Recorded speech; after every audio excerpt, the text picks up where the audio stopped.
अस्सलाम वालेकुम पाक व्हीलर्स, मेरा नाम है सुनील मंच। ये दुनिया बहुत तेज़ी से तब्दील हो रही है और उसके साथ साथ पाकिस्तान की ऑटो इंडस्ट्री भी।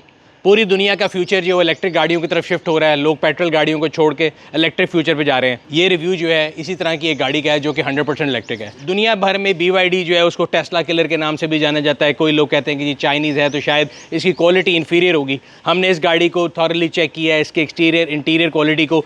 बेशक आई चाइना से है लेकिन इसके शशके जो हैं वो हॉलीवुड वाले हैं। सो पहला शशका ये, इसमें NFC कार्ड है। आपको गाड़ी में एंटर होने के लिए चाबी की ज़रूरत नहीं है। If you have a card you just tap it और आपकी गाड़ी खुल जाएगी। इसके अलावा एक और बहुत अच्छा फंक्शन है गाड़ी की जो चाबी है, इसमें रिमोट स्टार्ट का फंक्शन है। सो फ्रंट पे देखें तो गाड़ी की जो क्रिस्टल LED हेडलैम्प्स हैं, इसके साथ DRLs हैं। और अगर आप पार्किंग लाइन को ऑन करेंगे तो थ्रू एंड थ्रू जिस तरह किसी भी इलेक्ट्रिक गाड़ी में एक जो है ना लाइट जल रही होती है DRL के साथ, वो बहुत खूबसूरत है। सो रेयर एंड पे आएंगे तो आपको 1 पीस LED टेल लैंप जो है वो मिलेगा। ना सिर्फ ये, इसके जो इंडिकेटर्स हैं वो रनिंग LEDs हैं। बाकी ओवरऑल डिज़ाइन में कोई खास चीज़ नहीं है। जिसको जो D पिलर है इसके ऊपर आपको स्केल्स नजर आएंगे। साथ ही एक स्पोर्टी स्पॉइलर लगा हुआ है। स्पॉइलर के अंदर जो है ब्रेक लैंप है और इसमें ऑटो बूट भी दिया गया है। स्पेस जो है वो 440 लीटर्स की है। 60-40 स्प्लिट है। आप इसको खोल के स्पेस इंक्रीज़ कर सकते हैं। और इस गाड़ी का आप दरवाज़ा खोलें तो आपको मिट्टी लगी हुई नज़र आ रही है। ये आपके कपड़ों के साथ जब लगेगी तो नॉट सो कूल है। चलते हैं अंदर और आपको बताते हैं इसके कूल और not so cool feature. So interior पूरा जो है, जैसा मैंने आपको बताया था दुनिया बदल रही है, तो बड़ा जो है ना एक फ्यूचरिस्टिक डिज़ाइन का इंटीरियर है। Inspired from gym. मैंने पहले भी बताया था कि इसके जो डम्बल स्टाइल के ये हैं या ये ट्रेडमिल के स्टाइल का ये बनाया हुआ है और गिटार स्ट्रिंग स्टाइल लगाए हुए हैं। दरवाज़ों के जो लॉक हैंडल हैं ये बड़े नॉन कन्वेंशनल हैं। डोर ओपनर जो है वो भी एक आपको ऐसा लगता है कि जिम इक्विपमेंट है। एक से कहते हैं एक डिफरेंट वाइब है इस गाड़ी की, जो कि आपको बैठ के पता लगता है कि इट्स वेरी फ्यूचरिस्टिक। इसका ये जो इंटीरियर है बहुत ही खूबसूरत है। नीचे ये सॉफ्ट मटेरियल को यूज़ किया गया, यही मटेरियल आपको दरवाजे में भी नज़र आता है। और ख़ास तौर पे जब अगर आप इसकी एम्बिएंट लाइटिंग ऑन कर लें शाम के टाइम, वो इस गाड़ी को एक बड़ी हिप सी फील देती है। इसकी जो स्क्रीन है दैट इज़ 15.6 इंचेस की रोटेटिंग स्क्रीन। सो इसको आप दो तरीके से यूज़ कर सकते हैं। आप इस टाइम पे इसका व्यू देख रहे हैं, अगर आपने इसको पोर्ट्रेट व्यू पे लेके जाना है तो आप वॉइस कमांड से भी लेके जाते हैं, वो भी बड़ा कूल फैक्टर है। और एक बटन की मदद से भी लेके जा सकते हैं। मुझे लगता है it's more of a marketing gimmick, because जब ये पोर्ट्रेट व्यू में आ जाता है तो सामने का व्यू जो है ना वो ब्लॉक करना शुरू करता है। एंड मैंने इस गाड़ी को तकरीबन 2000 किलोमीटर चलाया है। तो 2000 किलोमीटर में मैंने एक भी किलोमीटर इसको ऐसे नहीं चलाया, बिकॉज ये जो ही इसको ऐसे करो ये आपको इरिटेट करना शुरू करता है। तो मुझे लगता है कि ये कहने को कूल है बट कोई इफेक्टिवली नहीं है। जो सबसे बड़ी नॉन कूल फीचर अभी तक है, इस गाड़ी में एंड्रॉयड ऑटो और एप्पल कारप्ले मौजूद नहीं है। ऑल द यूज़र जिनको इस गाड़ी की अभी तक डिलीवरी मिली है उनमें से किसी का ये एंड्रॉयड ऑटो और एप्पल कारप्ले काम नहीं करता। एज वी स्पीक, जिस वक्त तक मैं ये एक्सपर्ट रिव्यू कर रहा हूँ, वो नहीं है। Not so cool. एक चीज़ जो कि कूल है, जो कि ब्रोशर में नहीं लिखी हुई और लोगों को नहीं बताई गई, वो एक ऐप है जो इस गाड़ी के साथ आपको मिल रही है। और आप अगर इस गाड़ी के ओनर है और अगर अभी तक आपको नहीं पता तो आप कंपनी की डीलरशिप पे जाके वो ऐप इंस्टॉल कर सकते हैं, जो कि आपकी गाड़ी के साथ रजिस्टर होगी और आपके मोबाइल में आपको नज़र आ जाएगा कि आपकी गाड़ी की चार्जिंग स्टेट क्या है, which I think is very cool. Screen की बात हो रही है तो स्क्रीन के अंदर आप बहुत कुछ कर सकते हैं। अगेन उससे स्टार्ट करते हैं। जो इसका कैमरा है वो 360 कैमरा लिखा हुआ था उन्होंने। मेरी जो अकल कहती है अगर वो आप ट्रांसपेरेंट कर लें तो उसको 520 की टर्म भी यूज़ की जाती है, बट इट्स वेरी क्लियर। इसकी जो आपको रेजोल्यूशन है वो बहुत अच्छी है। इसको आप 3D 2D जहाँ भी लेके जाना चाहें वो बिल्कुल बेहतरीन बन जाता है। And I think this AVM is very very very effective. It's again very cool. और इस स्क्रीन के अंदर ही अगर आप देखें तो बहुत सी ऐसी चीज़ें जो आप नेविगेट कर सकते हैं, जिसमें आप इसके एनर्जी मीटर पे जा सकते हैं, आप इसके ट्रंक को ऑपरेट कर सकते हैं। और काफ़ी ज़्यादा मैंने इसमें शॉर्टकट बनाए हुए हैं जो कि इस गाड़ी के लिए मैं इस्तेमाल करता रहा हूँ। इसके अगर हम एडास फीचर्स की भी बात कर लेते हैं इधर ही, तो सबसे पहला पार्किंग असिस्ट है, जो कि इसके कैमराज और इसके जो आपको बताया मैंने पार्किंग सेंसर हैं उनकी मदद से होता है। सेफ्टी में अगर हम बात करें तो सबसे पहले आपके पास एमरजेंसी लेन कीप असिस्ट है, जिसको लेन कीप असिस्ट बोलते हैं। आपको लेन में कीप करने में मदद देता है। दूसरा डोर ओपनिंग वार्निंग है। अगर मैं दरवाज़ा खोलने लगा और पीछे ट्रैफिक आ रही है तो ये मुझे एक वार्निंग देता है। ब्लाइंड स्पॉट डिटेक्शन है, वो आपके शीशे के अंदर लाइट भी आ जाती है। और इसके अलावा लेन डिपार्चर असिस्ट है, उसमें असिस्ट भी करता है और अलर्ट भी करता है। खाली अलर्ट में आपको बताता है कि आप लेन डिपार्ट करें, असिस्ट के केस में वो आपको वापस ले आ जाता है। इसी तरह कलूजन के डिफरेंट किस्म के जो है ना इसमें फंक्शन है। रेयर और फॉरवर्ड कलूजन वार्निंग है, रेयर क्रॉस ट्रैफिक अलर्ट जिसको RCTA बोलते हैं वो भी है, और रेयर क्रॉस ट्रैफिक ब्रेकिंग भी है। अगर ट्रैफिक आ रही है तो ऑटोमेटिकली ब्रेक भी कर देती है। तो ये एक अलग इसका फीचर है जो एडास में आता है। ट्रैफिक साइन रिकग्निशन यहाँ पे आता रहता है, मुझे बड़ा इरिटेट करता है फ्रैंकली, वो इतना कूल नहीं है, लेकिन बाकी अच्छे कूल फीचर हैं। स्पीड लिमिट जो है वो भी अगर आपने लगाई हुई है तो ये दे देगा। अच्छा, एक सबसे मज़े की जो बात है, इन तमाम फीचर्स को अगर आप यहाँ से ऑफ करना चाहें फॉर एवर बंद रखेगी जब तक आप इसको दोबारा नहीं खोलेंगे। इस तरह इंटेलिजेंट क्रूज कंट्रोल है जिसको आप अडेप्टिव क्रूज कंट्रोल भी कहते हैं, वो भी इसके ADAS के फीचर में आ जाता है। एक और चीज़ इस गाड़ी को प्रैक्टिकली चलाते हुए जो मुझे फील होती थी कि again I am an old school person, इसका AC भी चलाना है तो इधर से चलाओ, इसका कुछ भी करना है तो आप स्क्रीन से करो, और आप बड़ा डिस्ट्रैक्ट होते थे। लेकिन क्योंकि बुजुर्ग हैं तो बुजुर्गों को थोड़ी देर बाद पता लगा यहाँ भी एक सेट ऑफ बटन हैं जो कि आपको हेल्प करते हैं, and they act as a hard button for this screen. So AC अगर आपने बंद करना है तो आप यहाँ से बंद कर सकते हैं। येस, इसको कंट्रोल नहीं कर सकते कि इसकी स्पीड क्या करनी है, बट ऑन ऑफ कर सकते हैं इमरजेंसी में, या इसको ऑटो करना है तो उसकी स्पीड ऑटो हो सकती है, या इसको आप बंद कर सकते हैं। इसी के साथ आपका वॉल्यूम बटन भी है और ये इसका पावर बटन भी है, आप इसकी पावर भी ऑफ कर सकते हैं। सिमिलरली यहाँ पे पार्किंग सेंसर्स ऑफ करने हैं, आपको ब्लाइंड स्पॉट मॉनिटर ऑफ करना है, पे ऑटो होल्ड का फंक्शन भी है जो कि मुझे नहीं मिल रहा था। सो ये सारे हार्ड बटन यहाँ पे मौजूद हैं। इसके अलावा 2 बटन हार्ड में आपको और मिलेंगे। एक यहाँ पे गाड़ी के ड्राइविंग मोड्स के बारे में, इसमें 3 मोड्स हैं, नॉर्मल, इको एंड स्पोर्ट्स, और यहाँ पे इसकी रीजन ब्रेकिंग के 2 सेटिंग्स हैं, स्टैंडर्ड एंड हाई। ये जिसका गियर लेवर है ये बड़ा खूबसूरत है, ऐसे लगता है कोई एरोप्लेन का कोई आप गियर जो है वो उसको यूज़ कर रहे हैं। इसके अंदर नेविगेट करना थोड़ा कई लोगों के लिए मसला होता है, बिकॉज कई लोग इसमें पार्किंग ढूंढ रहे होते हैं, तो पार्किंग का बटन यहाँ पे दिया गया है, और अगर आपने इसको रिवर्स करना है आप इसको आगे करें, रिवर्स हो जाएगा, नीचे की तरफ करेंगे तो ड्राइव में चला जाएगा।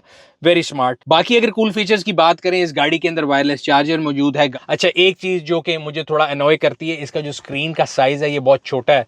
इसके 2 चीज़ें हैं, या तो अगर बहुत बड़ा हो जाए तो वो आपको इरिटेट भी करती है कई केसेस में, और यहाँ पे एक और भी बहुत बड़ी स्क्रीन लगी हुई है, येट ये स्क्रीन आपको तमाम नेसेसरी इन्फॉर्मेशन प्रोवाइड करती है। रिसेंटली मैंने 2-3 गाड़ियों का रिव्यू किया जिसमें जब होता ये था कि आप स्टीयरिंग को ऊपर नीचे करते हैं तो स्क्रीन वहीं पर रह जाती है और उस स्टीयरिंग उसका व्यू ब्लॉक करता है, बट इस केस में इट्स वेल थॉट बिकॉज ये स्टीयरिंग के ऊपर ही लगा हुआ है। सो आप इसको आगे पीछे ऊपर नीचे जहाँ लेके जाएंगे ये आपकी व्यू को ब्लॉक नहीं करता, विच इज़ वेरी गुड। बाकी इन्फॉर्मेशन ये आपको टाइम बता रहा है, ये आपको लाइट्स की स्टेट बता रहा है, आपको एक्सटीरियर टेम्परेचर बता रहा है, यहाँ बैटरी के रीजन मोड बता रहा है। एक और कूल चीज़ जो है वो गाड़ी के इंटीरियर की कम्बिनेशन और इसके सीट्स का जो डिज़ाइन है, देयर बकेट स्टाइल सीट, और इसकी जो कुशनिंग है वो बहुत आला है। इसके अंदर परफोरेटेड लेदराइट है, ऑब्वियसली फॉल लेदर है, नॉट जेन्युइन लेदर, लेकिन इसके अंदर अगर आप कलर कम्बिनेशन देखें तो ये आपको नियॉन ग्रीन जिसको बोलते हैं या एसिड ग्रीन बोलते हैं वो, और ग्रे का कम्बिनेशन मिल रहा है, और यही पूरी स्टिचिंग आपको गाड़ी के डैशबोर्ड में, गाड़ी के AC के वेंट्स पे उसी कलर कम्बिनेशन में आपको पूरी गाड़ी में नजर आएगा with black roof liner. I think it's an excellent combination. और इसकी जो सीट है अगली, ये इलेक्ट्रिक है, बट नॉट सो कूल ये है कि इसमें लंबर सपोर्ट नहीं है। अगेन आने वाली गाड़ियों में मार्केट के अंदर कंपैरेटिव प्रोडक्ट के अंदर जो है, कई के अंदर 6 वे, किसी के अंदर 8 वे ऑटो है विद लंबा स्पोर्ट, इसके अंदर लंबा स्पोर्ट नहीं है, which I think is very bad. एक और चीज़ जो कि बड़ी कूल है और वेल थॉट ऑफ है, ना सिर्फ ये कि इसके अंदर लाइट है बल्कि इसकी जो टच सेंसिटिव लाइटें हैं इनके गिर्द भी एक लाइट जल रही होती है, खासतौर पे पिछले वाले पैसेंजर के लिए अगर आपने रात के टाइम पे चलाना हो। जैसे कहते हैं अटेंशन टू डिटेल है। एक चीज़ जो मैं इस गाड़ी में मिस कर रहा हूँ, मेरे सन ग्लासेस का कोई होल्डर नहीं मुझे मिला। इसके अलावा इसका जो रेयर व्यू मिरर है ये ऑटोमेटिकली डिमिंग है और इसके अंदर आपको कोई टक टक नहीं करना पड़ता, विच इज़ गुड। एंड एक चीज़ जो अगेन नॉट कूल कह सकते हैं या मेरे एक्सपीरियंस के लिहाज से, इस गाड़ी का जो डी पिलर है ना पीछे वाला, उसकी एक शेप एकदम बड़ी अजीब सी है, और इसमें अगर आपको पार्किंग एड मौजूद ना हो, अगर आप ओल्ड स्कूल हैं और आप कैमरे को यूज़ नहीं करें तो रिवर्स करने में थोड़ा मसला होता है। आर्मरेस्ट के अंदर काफ़ी ज़्यादा जगह मौजूद है, कप होल्डर मौजूद है जिसके अंदर मेरे से लोग पूछते हैं BYD का कप है जिसमें मैं चाय पी रहा था। इसके अलावा काफ़ी स्टोरेज स्पेसेस भी मौजूद हैं गाड़ी के दरवाज़ों में, सेंटर में, यहाँ पे भी आप चीज़ रख सकते हैं, पिछले दरवाज़ों में भी है, which is I think cool. एक और चीज़ जो बड़ी कूल है इस गाड़ी के अंदर, वो इसके अंदर वॉइस कमांड है। सो आप इसके जो भी बात करेंगे ये आपकी सुनेगी। Another cool feature is this panoramic sunroof जो कि खुलती भी है। 1261 बाई 849 mm जो इसकी साइज़ है और ये काफ़ी बड़ी है। और अगेन इसको खोलने के लिए और इसका कवर खोलने के लिए बड़ा स्मार्ट इंट्यूटिव किस्म का बटन है। आप उसको सिर्फ एक दफ़ा इशारा आगे की तरफ करेंगे कवर बंद हो जाएगा, एक दफ़ा पीछे की तरफ इशारा करेंगे, टच करना पड़ेगा बट स्लाइड करना पड़ेगा अपना हाथ तो वो खुल जाएगा। पिछली वाली सीट में बहुत अच्छी जगह है। काफ़ी लोगों का ख्याल था कि इसका साइज़ बहुत छोटा है, equivalent to size of Sportage और टूसो है, तो मेरे ख्याल से बहुत कूल है। एक चीज़ जो कि कूल और नॉट सो कूल मिक्स है, इस गाड़ी में अगर आप 5 लोग बिठाते हैं तो 5 के 5 जब तक सीट बेल्ट नहीं पहनते ये गाड़ी शोर डालती रहती है। आखिरी चीज़ जो कि कई लोगों को लगता है कि नॉट कूल है, मुझे तो लगता है कूल है और मैंने अपना सेकंड प्रोफेशन भी ढूंढ लिया, ये गिटार स्ट्रिंग। अगेन शायद इसका गाड़ी की फंक्शनैलिटी से ताल्लुक ना हो but it's a style statement. आप जो गाड़ी चला रहे हैं it's not a normal car, it's a BYD, it's the future, it's fuel electric car. So drive part की तरफ चलते हैं। ऑन बुक्स अगर देखा जाए, ऑन पेपर देखा जाए तो जो BYD Atto 3 पाकिस्तान में आती है, इसका एक ही वेरिएंट पाकिस्तान में आया है और इसकी जो बैटरी है दैट इज़ 49.9 किलोवाट आवर्स की बैटरी है, 150 किलोवाट मोटर है और जो ये टॉर्क प्रोड्यूस करती है वो 310 है, which is very good figure. और कंपनी का जो क्लेम है अगर आप उनकी वेबसाइट पर भी जाके देखें तो 0 to 100 7.9 है,